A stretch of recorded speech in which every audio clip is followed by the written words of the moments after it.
Hello everybody and welcome back to the channel and welcome back to another episode of news and mod updates. Today we've got quite a few new features for you, some new information about aircraft soon to be on the way that is very exciting, and then some updates to some already existing mods and aircrafts that I think you guys will really enjoy, as there's some pretty hot aircraft that are on the list. So without further ado, let's go ahead and get started with today's news. So first up on our list is the PA-44 by Coronado. This aircraft received an update earlier in the week that improved some of the bugs and critical issues that were being experienced by the PA-44, as well as gave it a minor performance increase. The minor performance increase, I will say, was noticed.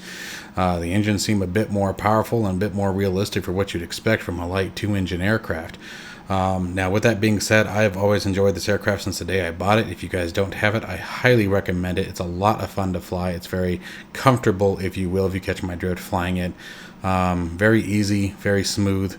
Really becoming one of my more enjoyable aircraft to fly, especially when referring to VFR flight. So if you don't have this one, I again highly recommend you guys check this aircraft out. You can buy it on the marketplace, and it is well worth the money. Next on our list today is Rex Force Weather Service. Now, initially when I had first purchased Rex Weather Service, I wasn't impressed. It was very buggy, very inaccurate, if you will, and very unpredictable as far as what it was going to do to the sim.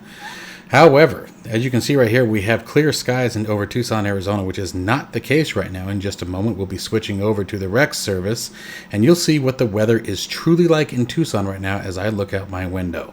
So let's give it a couple of seconds and boom, there we go. This is exactly what I am seeing outside my window right now. It is very accurate. The clouds look almost identical to the T. And the weather MEDAR information is dead on as far as what it is injecting into the simulator, from barometric pressure to winds, etc. The nice thing about it is it also is now integrating with Pilot to ATC. So for those of you who enjoy using Pilot to ATC, Rex Weather Service may be something that you want to take a look into. It is a very simple injector to use. It automatically connects to the simulator, picks out where you're at, but as you can see, the MEDAR information lines up perfectly with what I'm currently experiencing. It has a couple of different setting options that are very nice. You can choose either a delayed or an instant weather injection, and provides, again, the integration with some of the third-party software such as Pilot to ATC. That I have not tried out yet, but I am definitely going to be doing so after noticing this today. I haven't used WeatherForce in quite a while, again, as I was very disappointed with its initial releases. The one thing I will say that I do not like about it is that each time a new release comes out, you must uninstall and then reinstall the new one, therefore relicensing it, rather than just having a self-updater that just updates the initial installation. I think that's kind of silly that you have to pull and remove each one, and it will register each one as a separate installation. Now, I have seen that it has the ability to launch more than one version of it, which maybe I'm missing the connection here. I can't understand why you would want to do that. But again, I can't stress enough that this latest version is very, very nice. I was very, very impressed and very happy to see that the money is now turning out to be well spent. So way to go, Rex WeatherForce, on that, and I look forward to seeing the future versions. Continuing on with aircraft updates, the A321 from the Project Megapack has been updated to version 2.3. Now, this aircraft does work with the A32NX mod installed. However, it is important to remember it is not officially supported. Therefore, if you run into problems with it, unfortunately, you just have to sort of take it as an as-is basis, as the two teams, Fly-by-Wire and the Project Megapack, are not working together on this. However, the A321 is a very awesome aircraft. I have enjoyed flying it, and I highly recommend it to you if you're interested in another free mod. Moving on to another one of my favorite aircraft to fly, the DA62 Project has received yet another update. This aircraft is just turning into a phenomenal work of art, excuse me, and right up there with some of the other aircraft that I've already previously mentioned. It has definitely reached payware quality, and is an absolute joy to fly. If you're looking for another free modification, as always, links are down in the description below. I highly suggest you check out the DA62. For as tiny as it is, this thing's a fast, fun, maneuverable little aircraft that is absolutely fun to fly at low level, go through the canyons and things like that, and check out some of the scenery down below. It comes equipped with the nice G1000 avionics suite, and makes it very easy to fly for whether you're doing IFR or VFR. Again, if you guys are looking for a nice twin engine aircraft that's up to pay-war quality, I highly recommend you guys check out the DA62, and links again are down in the description below. Moving back to our amazing guys over at Fly-By-Wire, they've come up with a new installer for the A32NX, and as you can see, already teasing with the A380X there below the A32NX on the left-hand side.